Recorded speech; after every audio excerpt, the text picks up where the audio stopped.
ये आप देख पा रहे हैं। तो ये एक बहुत हैवीली जो लोडेड आपका वाटर टैंक है, आपका मान लो आप 25,000-30,000 लीटर पानी स्टोर कर रहे हो, तो मतलब 25-30,000 kg वाटर स्टोर कर रहे हो, दैट टू न हाइट ऑफ 10 मीटर्स 15 मीटर्स। आप 40-45 फुट पे इतना पानी स्टोर कर रहे हैं, इतना बड़ा लंप वेट आप इतना ऊपर ले रहे हो, तो जैसे अर्थक्वेक आएगा ये पूरी बिल्डिंग को अपने साथ लेके जाएगा। यहाँ देखिए आपको ये दूसरी जो बिल्डिंग होगी, यहाँ आप देख रहे होंगे छोटे छोटे पेडेस्टल्स लगाए हुए हैं, उसके ऊपर पानी का टैंक रुका हुआ है। हमें तो यही कंसिडरेशन है कि पानी का रोड नीचे जाना चाहिए, छत में ना जाए, तो हमने 4 पिलर लगाए उस पर टिका दिया।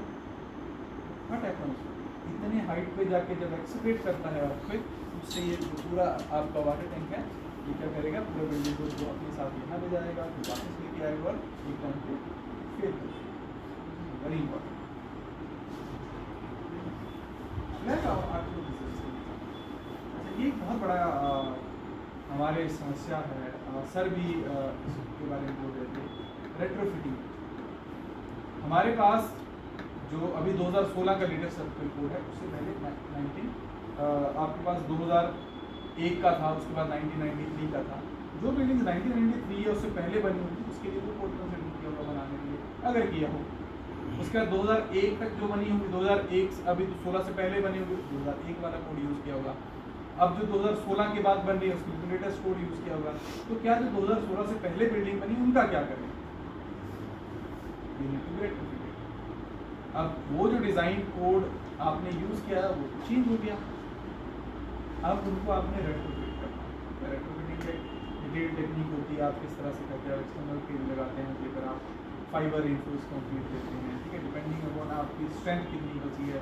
We do no destructive testing, ठीक है, उस हिसाब से हम करते हैं, ठीक है। तो आपकी अर्थक्वेक रेजिस्टेंस, आपकी जो डिज़ाइनिंग है, डिटेलिंग है, वेरी इंपॉर्टेंट। इसका एक कोड है IS 13920, उसके बारे में लास्ट में डिटेल में डिस्कस करूँगा कि कोड है, क्या प्रोविजन है, सरिया किस तरह से भूलना चाहिए, उसके बारे में डिटेल में डिस्कस करेंगे।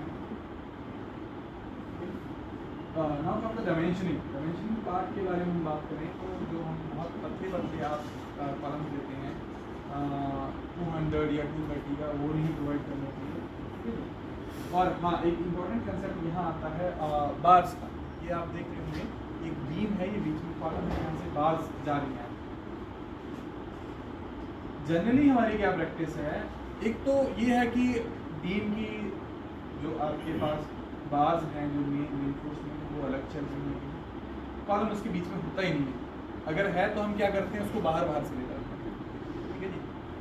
अगर बाहर से नहीं ले जाना तो हम क्या करते हैं कि उस वहाँ आपको कंक्रीट डालने में दिक्कत ना हो, तो आप क्या करते हो, उसको जॉगल करते हो, बेंड करते हैं, ऊपर वाली आप डायग्राम में देखते हो, उसके बाद आप क्या कर रहे हैं, जो पूरी आपके पास जो स्टील बार है उसके अलाइनमेंट चेंज कर रहे हैं।